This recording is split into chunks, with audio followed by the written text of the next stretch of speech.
Hello students, how are you all? Students, in our previous lecture, we have discussed about that all animals and plants required food for their survival. And I have told you that we have different categories in which organisms or animal around you can be placed. For example, herbivore, carnivores, omnivore, or scavengers. I have explained you that the organisms which eat herbs means green plants, they are considered to be herbivores, and the organisms which eat flesh of other animals, they are considered to be carnivores, and the organisms which eat both flesh and green plants, they are considered to be omnivores. Okay, so I think till here every point is clear to you. Now today we are going to discuss the step of nutrition. Students, in animal we have 5 different step of nutrition. First of all, the first step is ingestion. Ingestion means whenever there is intake of food, that process is called ingestion.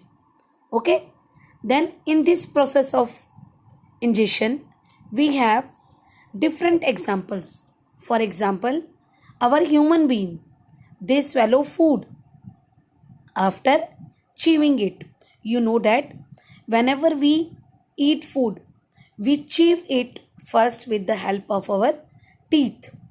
Okay, and after that we swallow it. Then we have herbivores. As I told you that herbivores are the organisms which eat green plants. What they did, you must have seen that first of all they swallow the food. You must have seen the buffalo and cow eating food.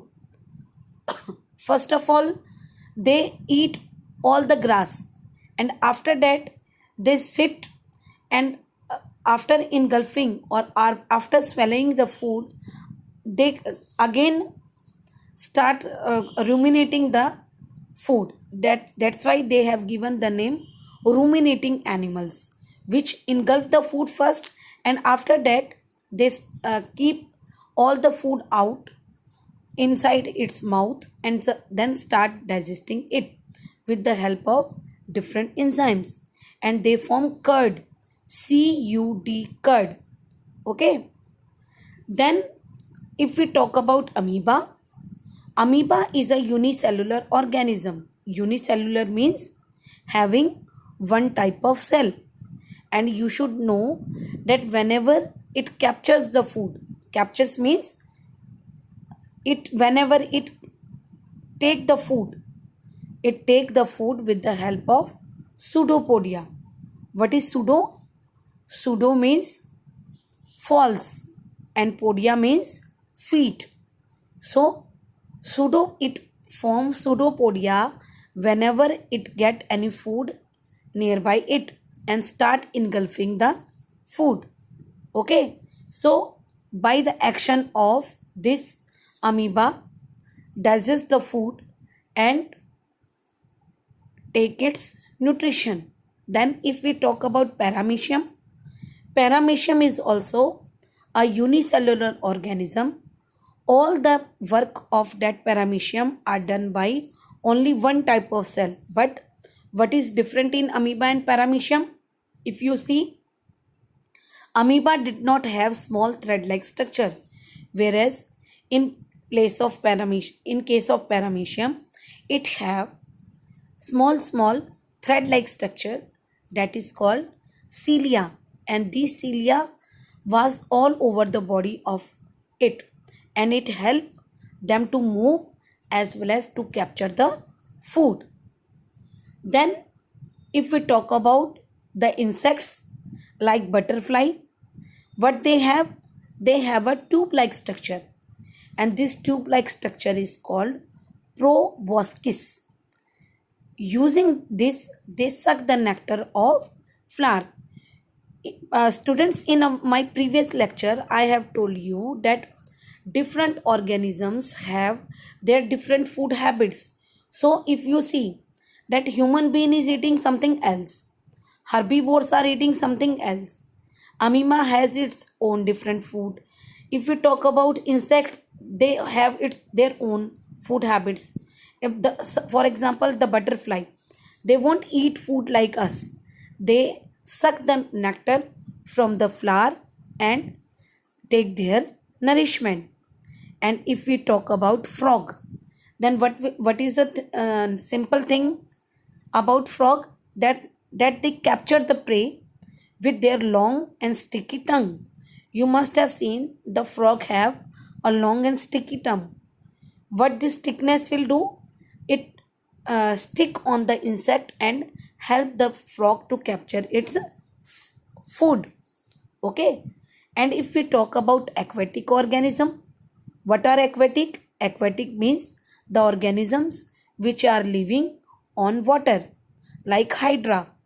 They have tentacles, and with the help of tentacles they catch their prey. We can say that like we have our hand, hydra is also having a hand like structure. They are called tentacles, which help them to move also, sorry, and to catch the prey also. Then what about spiders? Spider, you must have seen that they inject venom. Venom means we can say the poison. They inject the poison inside the organism, and after that they eat their prey. Okay. Then earthworms. Earthworms swallow their food with the help of muscular pharynx. Pharynx is present on inside our neck also. We have larynx also and pharynx also. So these are the different mode by which different organisms intake their food by the process of ingestion. So I think today you all have understood that how different organisms engulf or eat their food, and ingestion process is taking place inside any organism. So till then, read this ingestion process and write all the examples, and in our next video we are going to do digestion, absorption, assimilation and digestion. Till then, thank you. Have a nice day.